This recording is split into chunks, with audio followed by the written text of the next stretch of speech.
A North State teen is fighting for his life after being shot in his own apartment. The Shasta County man who brutally murdered his two neighbors enters a plea in court. We'll have the latest on the case. Vehicle versus bike accidents are a big issue for Chico police, but they say there's some steps you can take to be safer on the streets. I'm Court Klopping and we'll have the details coming up. And students at a Chico elementary school finally get their playground back nearly 5 months after vandals destroyed the old one. You're watching Action News at 5 on NBC 24. Action News starts now.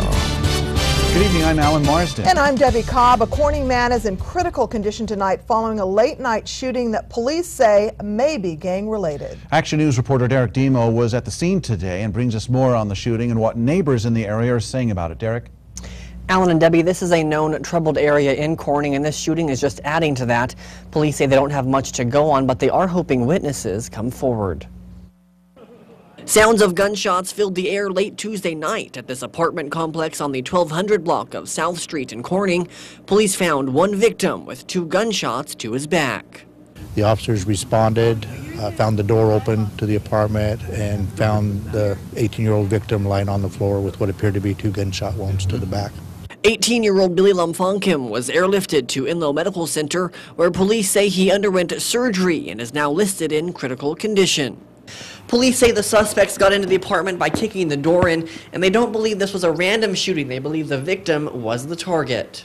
Police are investigating the shooting and say it could be gang-related. The victim is not a documented gang member, but is known to run with gang members. They're working with limited evidence and virtually no witnesses to describe the suspects or the getaway car.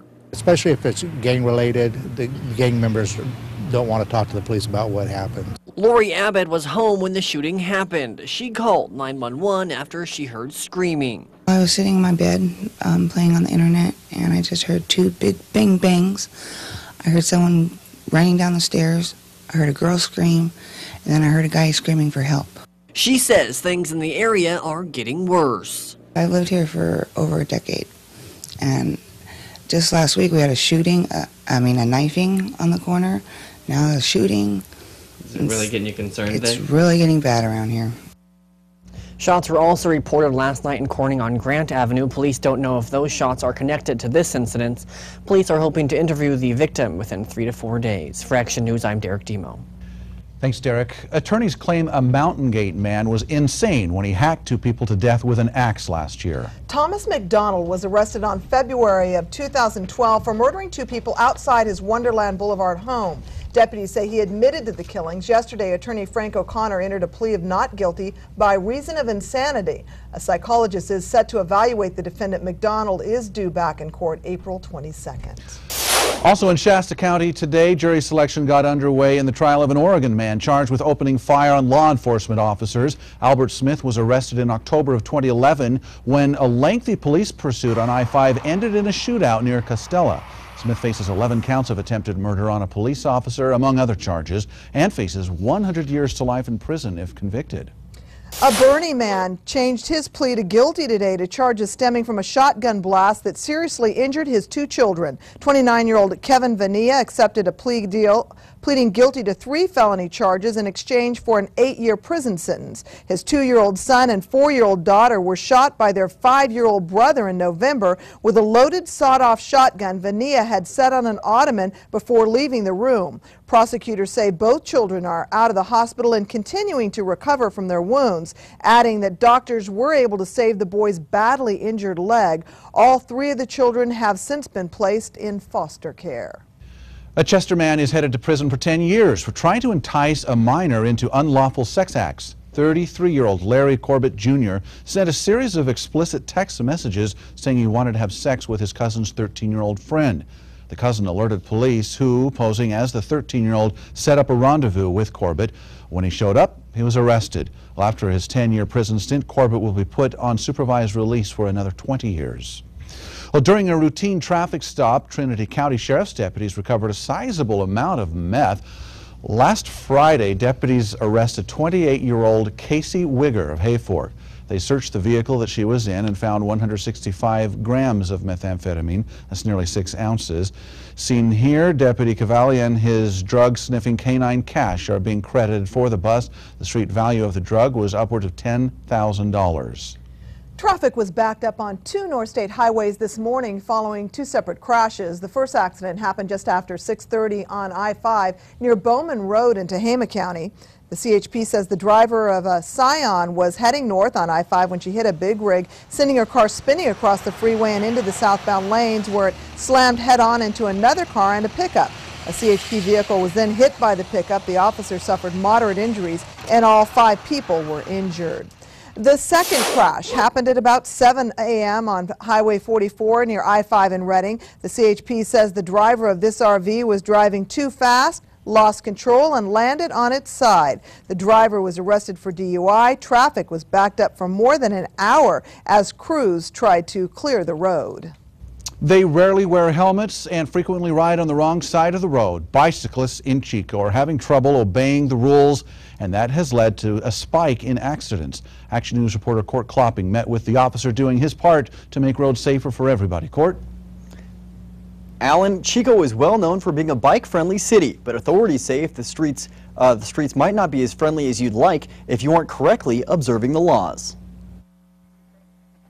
Bicycle accidents seem to be growing lately. I've been seeing a lot more of them even while the kids have been gone. It's an issue that's causing Chico police officers to become even more vigilant on the roadways. Vehicle versus bicycle accidents. Chico Community Services Officer Mike DiGiordano says many of the incidents are the result of riders just not following the rules of the road. A bicycle and a car on the street are no different. They're both required to follow the same rules. Officials say there are several laws specifically meant just to keep bicyclists safe on the road, but those laws don't work if those bicyclists aren't obeying the laws themselves. Bicyclists failing to obey signs, riding the wrong way against traffic, younger kids riding without helmets. All could be fatal mistakes for cyclists, but DiGiordano says there are programs provided by the county to keep children from riding without a helmet. They can get a helmet for as little as a few dollars to, in some cases, absolutely nothing to ensure that that child has a safely fitting helmet. But a helmet isn't the only item you should use to be safe. Officials say if you're planning on riding at night, you'd better be prepared. Bikes at night are required to have all the proper reflectors.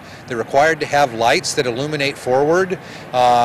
Wearing dark clothes on a dark bike with no light is serious. People get hit. But it's not only cyclists that need to be cautious. Drivers also have to do their part to make sure their view of the road isn't obstructed. Scrape them off, make sure your vehicle's properly defrosted and that you can see all the way around. It's hard enough to see cars, it's even harder to see a bike. Chico police officers told me they are going to be cracking down on those not observing the rules of the road, and added if they do find a minor riding their bike without a helmet, the parents will be held equally responsible. Court Klopping, NBC 24, Action News. Thank you, Court. You not only need a helmet, you need an umbrella out there. Chris Kuiper nailed it. He said it was going to rain, and presto, it rained. He's live in our AccuWeather Center with our first forecast. Good evening, Chris. Good evening, Debbie. Weather dartboard hit this one right this time. We've got some rain falling around the North State, and looks like a wet night for us. Never going to be really heavy rain, but you can see across most of California, nice, healthy subtropical moisture tab bringing a lot of rain across our region, and that should continue overnight. By tomorrow, though, things are really drying up. Now, still a bunch of clouds out there at 8 o'clock in the morning. Slight chance of a little stray shower at 8, but shortly after that, that is done. And by noontime, well, dry, but still mostly cloudy, as those clouds kind of hang around through most of the day tomorrow. Middle 50s, rather, at the noontime hour. By the afternoon, turning partly cloudy, and temperatures do warm up. We'll be close to 60 for highs tomorrow. It just looks like somewhat of a cloudy day. I'll come back in just a bit. We'll take a look at that extended forecast and talk about even more unsettled weather coming our way this weekend. Thanks, Chris. Well, it is maybe the North State's most infamous and bizarre kidnapping case, and it's being featured tonight on a national crime television show. The case of Colleen Stan, the girl in the box, shocked the North State and the world. Her strange story will be told on the cable channel Investigation Discovery. The show is called Dangerous Persuasions. Stan was kidnapped in 1977 by a convicted Red Bluff rapist Cameron Hooker. She was held in a box under his bed for 7 years and used as a sex slave. The episode starts at 7 tonight and will feature interviews with Stan, her father, and her sister. Should be interesting. Well, still to come, a big celebration. A slide, monkey bars, and the promise of plenty of recess fun. The playground at Hooker Oak Elementary is back open after being burned down over the summer. Action News reporter Cecile Juliet joins us now with details about some very excited students. Cecile? Well, excited doesn't even come close. The playground was burned down by vandals in August. Today, thanks to a community effort, the entire school gathered to watch the ceremonial ribbon cutting for the new playground, and then pandemonium as they broke it in.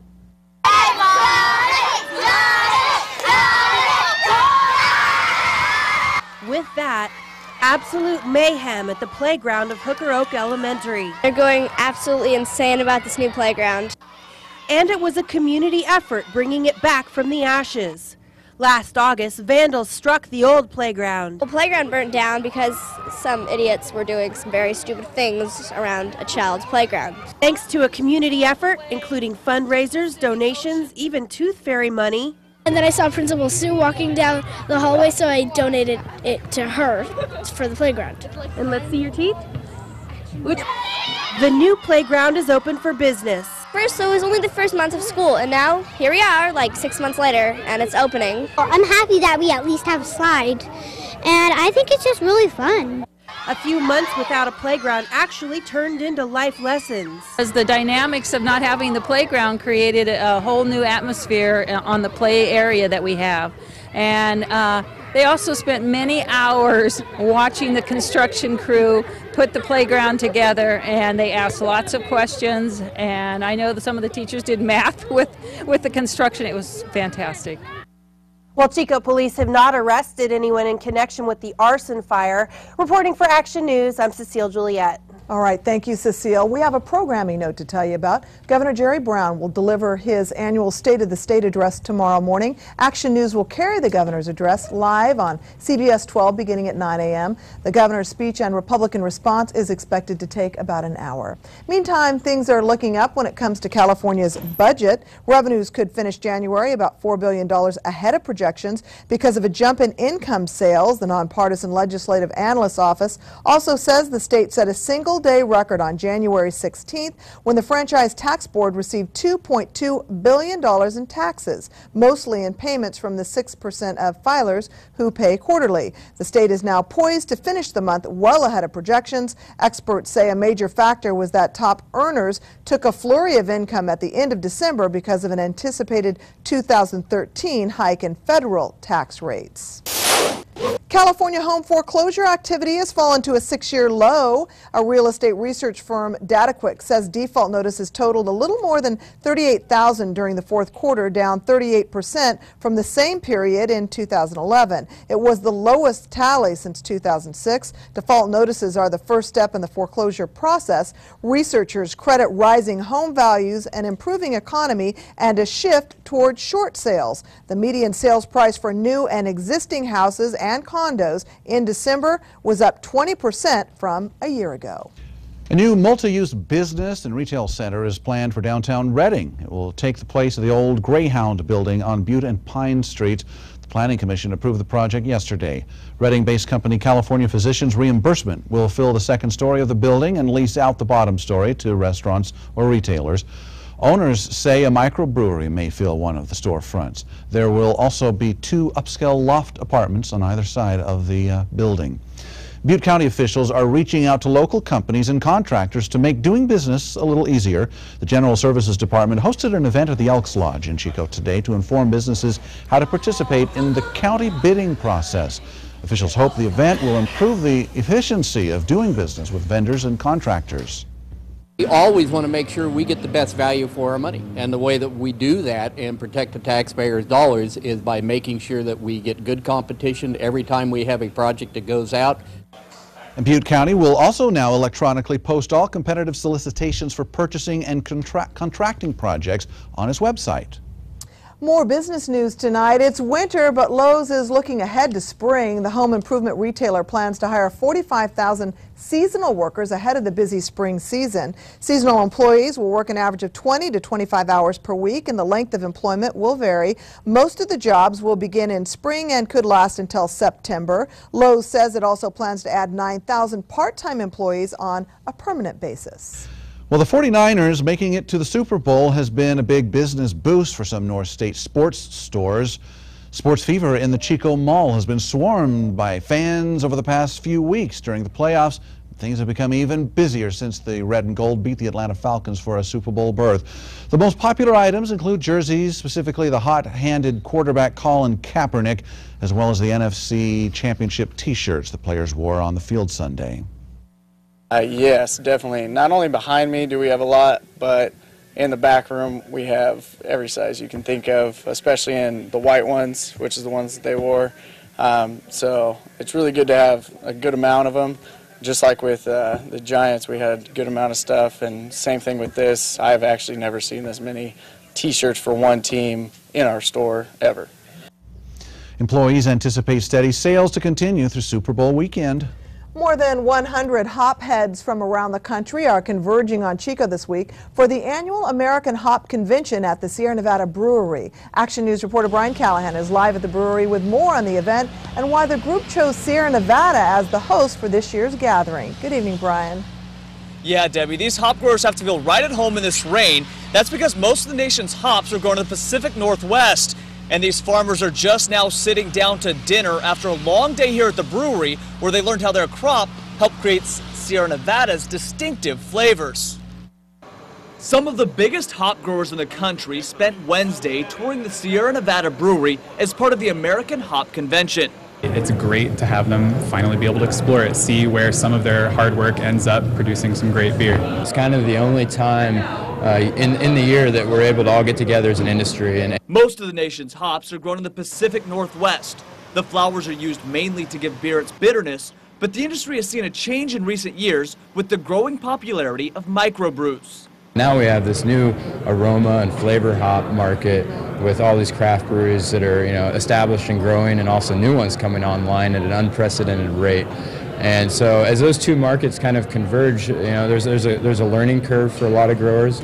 That growing market is one of the reasons the Hop Growers of America chose to hold their convention at Sierra Nevada, which the brewery was glad to host. We've largely made very hop-forward beers, so the ingredient is something that's very near and dear to our hearts. Once the fun of the brewery tour ended, the growers and brewers sat down to discuss the state of the industry and how splicing different strains could lead to even better beer in the future. The real aim there is we want to try to get some more aroma type and flavor hops out to the craft market. Another thing these growers are taking notes on while here at the brewery is Sierra Nevada's sustainability practices, which many of them hope to implement on their farms. At Sierra Nevada in Chico, Brian Callahan for Action News. Very cool. All right. There's more to come on NBC 24 Action News.